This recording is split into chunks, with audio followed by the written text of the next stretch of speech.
Welcome back to the portfolio updates. Currently, the two stock portfolios sit at a combined value of just over $43,500. That's made up of the $16,915 USD in my stake portfolio and my $16,800 in my Vanguard Australian portfolio. Overall, going through the portfolios, today I just wanted to do a quick update as I deposited 2,000 AUD into my stake account. And I just wanted to do a video of what I've invested that money into and kind of a general update. First, going through, you can see the portfolio is traded down again today, down 1.56%. This has absolutely hammered my returns overall, down to 6.8%, and they used to be up 18%. So it's been a bit of a rough time in the market, but I'm using the most out of this opportunity to buy into more of my quality positions and hopefully build them at a cheaper price point. Overall, you can see this by looking through VOO. VOO is my largest holding, and you can just see over the past month and even the last 3 months how much downturn has been. Overall, over the past year, the stock is still up over 17%. So if you're a long investor, this downturn at the moment is still a time to potentially buy in and dollar cost average. Speaking of that is where one of my investments went, and that is to VOO. You can see, here are my two investments. First was VOO, which I bought $877 worth, and then I bought $400 worth of Microsoft. The reason I chose these two stocks is because I believe they are the two most discounted stocks in my portfolio that I could buy right now that I want to hold for the long term. When assessing my options, I did go through the likes of Costco, JP Morgan, Google, and even Apple, as I will potentially be selling out of my Amazon position, not because I don't believe in it, but just because it's such a small position. Overall, that investment into VOO took me to over 21 shares. This means my total equity in the position is $8,395. I'm slowly edging closer and closer to that $10,000 mark that I aim to hit. Overall, the more I can invest in now at cheaper times under $400, hopefully the larger my returns will be when it bounces back over the $400 and hopefully back into the $420 mark. My second investment was into Microsoft. This one wasn't as big, but it was still $400, so it was roughly a share and a half. Microsoft is now back up to my biggest individual stock holding, with it being valued at just under $3,000.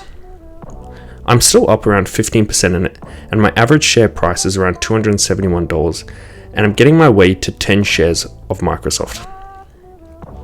Overall, the stock, like the market, has been trading down and is down 3.46% in the last month and down 6.7% in the last 3 months. The stock had reached highs at around 360 USD a share and is now traded down to around 312. When assessing my positions in my portfolio, Microsoft is one of the ones that I believe in the most. Microsoft has so many different revenue streams and is such a diverse, strong business that I don't see it going anywhere anytime soon. And even when you assess the last year, even with the recent downturn, the stock is still up 32%.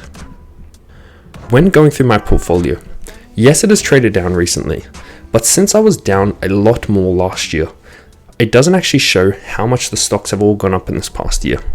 Even when I look at my other major positions like Apple's still up 13% this year. My other big positions like JP Morgan have also seen green this year, up 36%. And then stocks like Microsoft and VOO that I just went through.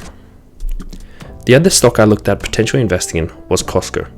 Costco's also had a good year, up 15%, but my average share price is still under $500 at $491, and I would like the stock to drop a little bit more if I am going to be investing into Costco, but I do believe in Costco a lot, and I believe them and Microsoft have the best individual business models in the world.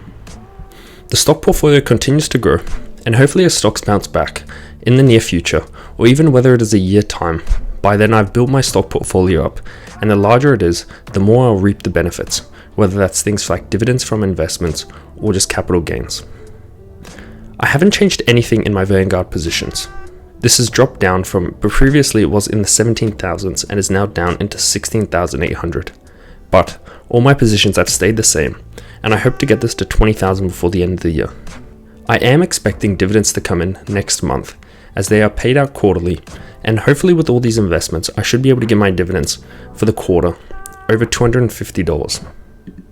Going through my portfolios, it would be nice to hit around $45,000 by the end of the month, but due to the market downturn, I don't think I'll hit that goal.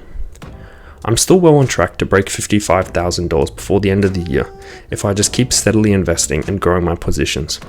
It's been great to track this and track my overall portfolio, and though my returns haven't been as good as of late, it's still nice to learn and continue to grow and decide which positions I want to hold for the long term.